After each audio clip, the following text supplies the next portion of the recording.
మన కథల ప్రపంచమైన అంతులేని ఆణిముత్యాలకు స్వాగతం. కథలోకి వెళ్లే ముందు మీరు కనుక మన ఛానల్ను మొదటిసారి చూస్తున్నట్లయితే దయచేసి లైక్ చేసి సబ్స్క్రైబ్ చేసుకోండి. పక్కనే ఉన్న గంట సింబల్ని కూడా క్లిక్ చేయండి. అలా అప్పలమ్మ నుంచి తప్పించుకుని వెంకీ చక్రి ఇంటికి చేరుకుంటారు.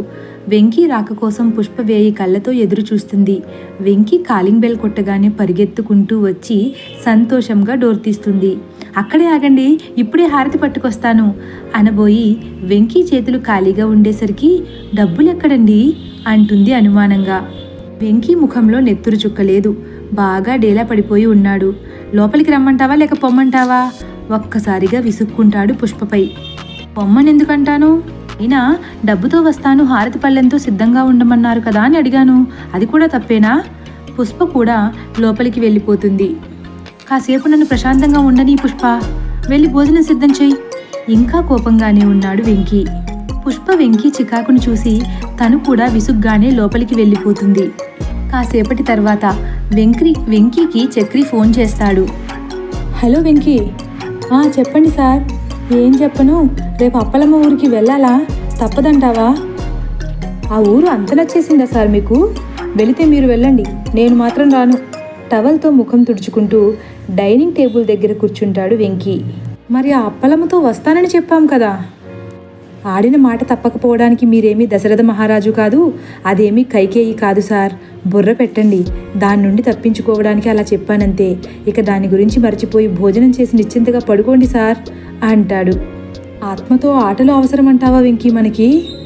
ఏడ్చింది సార్. మనిషిగా ఉన్నప్పుడు దానికి బుర్ర లేదు, చచ్చి ఆత్మయ్యాక కూడా లేదు నవ్వుతాడు వెంకీ. వెంకీ, ఎక్కువ చేయకు. ఎందుకు వచ్చిన రిస్క్ చెప్పు. రేపెళ్ళి ఆ ఆత్మ చేతిలో దాని ఆత్మకథ పెట్టొచ్చేద్దాం. పెట్టడం వరకే సార్, మళ్ళీ రావడం ఉండదు. అది అక్కడే మనల్ని అప్పడాలు నమిలినట్లు నమిలి మింగేస్తుంది సార్. దాని గురించి ఆలోచించకుండా ఏదైనా దేవుడి బొట్టు పెట్టుకుని పడుకోండి. అంతేనంటావా? అంతే సార్. ఇక ఫోన్ పెట్టేయండి సార్, బాగా ఆకలేస్తుంది. సరే, నేను కూడా తినాలి. బై, రేపు ఆఫీస్లో కలుసుకుందాం అని ఫోన్ కట్ చేస్తాడు చక్రపాణి. వెంకీ కూడా ఫోన్ పక్కన పెట్టేసి డైనింగ్ టేబుల్ వైపు చూస్తాడు. చాలా డిషెస్ మూతలు పెట్టి కనిపిస్తాయి. వెంకీ ఒక్కసారిగా ఆకలి ఎక్కువైపోతుంది. వెంటనే, పుష్ప ఏం వండావు? ఈరోజు ఎక్కువ వెరైటీస్ చేసినట్లున్నావే బుజ్జగించినట్లు అడుగుతాడు వెంకీ. పుష్ప ఏం మాట్లాడకుండా వెంకీ ముందు చైర్లోనే కూర్చుని వెంకీని చూస్తూ ఉంది. సారీ పుష్ప, కోపం వచ్చిందా? భోజనం చేశాక అసలు ఏం జరిగిందో అన్నీ వివరంగా చెబుతాను కదా, ముందు భోజనం వడ్డించు అంటాడు. పుష్పకు మాత్రం ఇంకా కోపం తగ్గలేదు. అలానే చూస్తూ ఉంది. సరే, నాకు అర్థమయ్యిందిలే, నీకు నా మీద కోపం తగ్గలేదని. నేనే వడ్డించుకుంటా, ఏం చేస్తాను అంటూ ఒక డిష్పై ఉన్న మూత తీసేసరికి ముద్దపప్పు కనిపిస్తుంది. నైట్ పప్పు వండావేంటి పుష్ప అంటూ వేరే డిష్పై మూత తీసేసరికి అందులో కూడా ముద్దపప్పే కనిపిస్తుంది. ఇది కూడా పప్పేనా? కాస్త ముఖం చిట్లించి మిగిలిన డిష్లు కూడా తీసి చూస్తే వాటిలో కూడా ముద్దపప్పే కనిపిస్తుంది. అన్నింటిలోని పప్పే ఉందేంటి? నాకదే వచ్చు కదలకుండా చెబుతుంది పుష్ప. అదే రావడమేంటి? ఇందాక తిట్టానని వేళాకోళం చేస్తున్నావా? నీతో నాకు వేళాకోళం ఏంట్రా వెర్రి వెంగలప్ప అంటుంది మళ్ళీ గంభీరంగా. పుష్ప, వేళాకోళానికి కూడా ఒక హద్దుంటుంది. విసిగించకుండా వండినవి తీసుకురా. నేను వండింది పప్పే, నాకు అదొక్కటే వచ్చని చెప్పాను కదా. తింటే తిను, లేకపోతే మానేయి. పుష్ప తీరులో కొత్తదనం కనిపించింది వెంకీకి. ఎలా మాట్లాడుతున్నావేంటి పుష్ప? అసలు నీకు ముద్దపప్పు అంటేనే ఇష్టం ఉండదు కదా. ఇవాళే నేర్చుకున్నా. పప్పు నేర్చుకోవడం ఏంటి పుష్ప? పిచ్చిగానే పట్టిందా నీకు? పైగా 100 రకాలు వండినట్లు ఈ తొక్కలో పప్పుని 4 గిన్నెల్లో పెట్టాలా?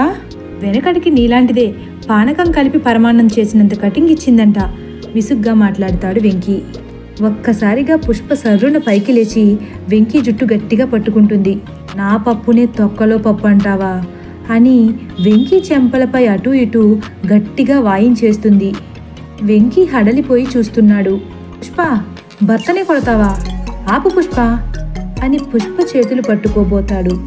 పుష్ప వెంకీ జుట్టు పట్టుకుని గాల్లోకి లేపి, పుష్ప పుష్ప అంటావేంట్రా ముద్దపప్పు, అప్పలమ్మాదేవి అను అనేసరికి వెంకీ గజగజలాడుతున్నాడు.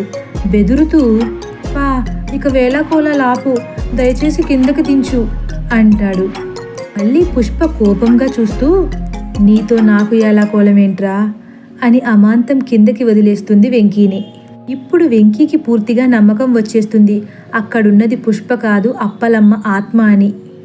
వెంకీ భయంతో అడలిపోతూ పుష్ప వైపే చూస్తున్నాడు. వెంటనే పైకి లేచి ఒక్క ఉదుటున డైనింగ్ టేబుల్ మూలకు వెళ్ళి దాక్కుని, మో ఏకంగా ఇంటికే వచ్చేసింది, ఇప్పుడు నా పరిస్థితి ఏంటి భగవంతుడా, శ్రీ ఆంజనేయం ప్రసన్నాంజనేయం అనుకుంటూ కూర్చున్నాడు. అక్కడ దాకుంటే నేనేమీ చెయ్యలేననుకున్నావేంట్రా వెర్రి సన్నాసి. పుష్ప ఒక్కసారిగా డైనింగ్ టేబుల్పై ఎక్కి కూర్చుంటుంది. వెంకీ తల ఎత్తి పైకి చూస్తాడు.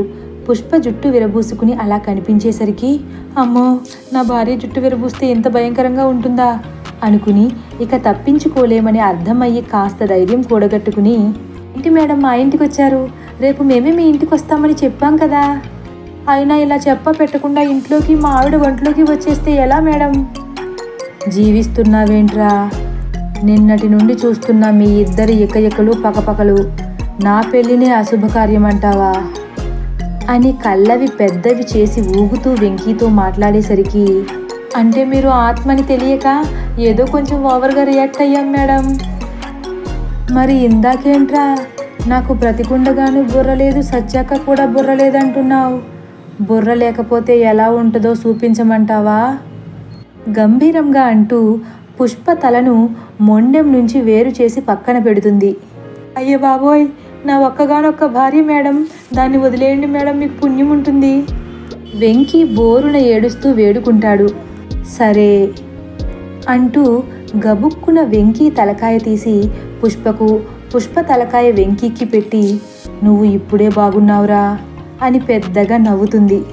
వెంకీ ఆశ్చర్యపోయి ఒళ్ళంతా తడుముకుంటూ, అయ్యో ఏం బాగున్నాను మేడం, వేరే లోకం నుంచి తప్పించుకుని వచ్చిన వింత జీవుల్లా ఉన్నాం, దయచేసి మా తలకాయలు మాకు అతికించేయండి మేడం, మీరేదడిగినా చేస్తాను, అసలే కొత్తగా పెళ్ళైన వాళ్ళం జాలిగా ప్రాధేయపడతాడు. అది అలా రా దారికి, మీకు మీ రూపాలు కావాలంటే, నేను నీ భార్యను వదిలి వెళ్ళిపోవాలంటే నువ్వు రేపు రాజాపురం వచ్చి నా ఆత్మకథ పూర్తి చేసి 1000 పుస్తకాలు ప్రింట్ చేయించి రాజాపురం అంతా పంచిపెట్టాలి. ఒక పుస్తకం మాత్రం ఆ బంగ్లాలో గోడకు వేలాడదీసి ఉన్న నా పెద్ద ఫోటో దగ్గర పెట్టి రావాలి. అప్పుడే నేను మిమ్మల్ని వదులుతాను, అర్థమైందా గట్టిగా అరుస్తుంది. వెంకీ బెదిరిపోతాడు. అర్థమైంది మేడం, బాగా అర్థమైంది, ముందు నా తల నాకు అతికించేయండి అని దండం పెడతాడు. అప్పలమ్మ ఎవరి తలలు వారికి అతికించేస్తుంది.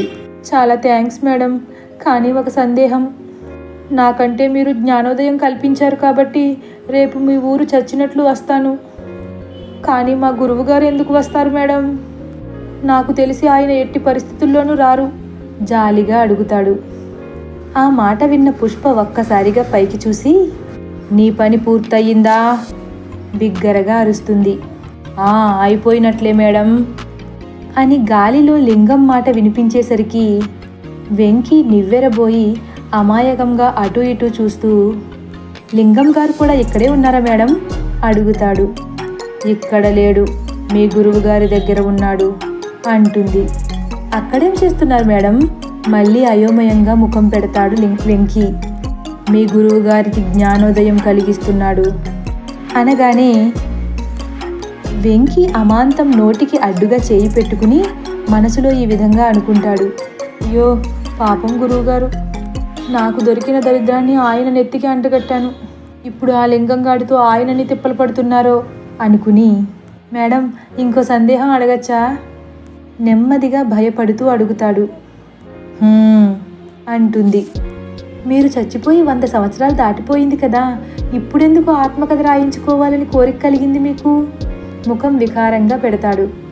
అదా అంటూ కాస్త నెమ్మదిగా, తింగరాజు వంశంలో ఎన్నో ఆశలతో కాలు పెట్టిన నేను ఎంతో గొప్పగా బ్రతకాలనుకున్నాను, అందరి చేత జేజేలు పలికించుకోవాలని అనుకున్నాను, కానీ రాజాపురంలో ఈ అప్పలమ్మదేవి అంటే ఎవరికీ విలువ లేకుండా పోయింది. ఎక్కడ చూసినా మా అత్త పేరే తప్ప మచ్చుకు కూడా నేనంటే గౌరవం లేకుండా పోయింది. చనిపోయినా కూడా మా అత్తను నా ముందు పొగుడుతుంటే బ్రతికున్న నాకు ఒళ్ళు మండిపోయేది. ఎలాగైనా అందరి నోళ్లలో నా పేరు మారుమ్రోగిపోవాలని ఆశపడ్డాను. కానీ ఆ ఆశ తీరకుండానే చనిపోయాను. కాబట్టి నా ఆత్మకథతో నా కోరిక తీర్చుకోవాలనుకుంటున్నాను అని శాంతంగా చెప్పుకొస్తుంది అప్పలమ్మ.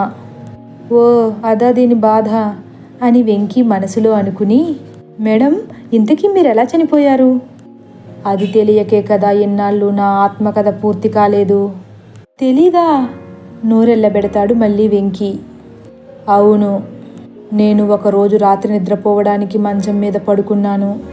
కానీ మరుసటి రోజు శవంగా మేడపై నుంచి కింద పడి ఉన్నాను.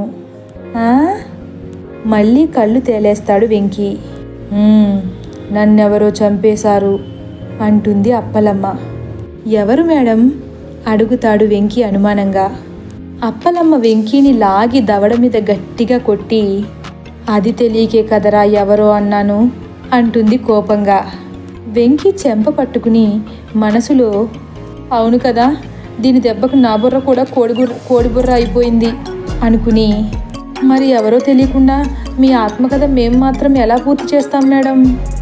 పూర్తి చెయ్యాలి, మీరే పూర్తి చెయ్యాలి. నన్ను చంపిందెవరో తెలుసుకుని నా ఆత్మకథ పూర్తి చెయ్యాలి. అంతేకాదు ఆ రోజే నాతో పాటు లింగాన్ని కూడా చంపేశారు. మా ఇద్దరి హత్య ఎవరు చేశారో మీరే కనిపెట్టాలి అంటుంది. బాబోయ్ మేమా? మీరే, లేకపోతే చస్తారు. రేపు సాయంత్రానికల్లా మమ్మల్ని ఎవరు చంపారో తెలియాలి అని వెంకీ ముఖంలో ముఖం పెట్టి చెబుతుంది. తదుపరి భాగాన్ని తొందరలోనే అప్లోడ్ చేస్తాము. Thank you for watching.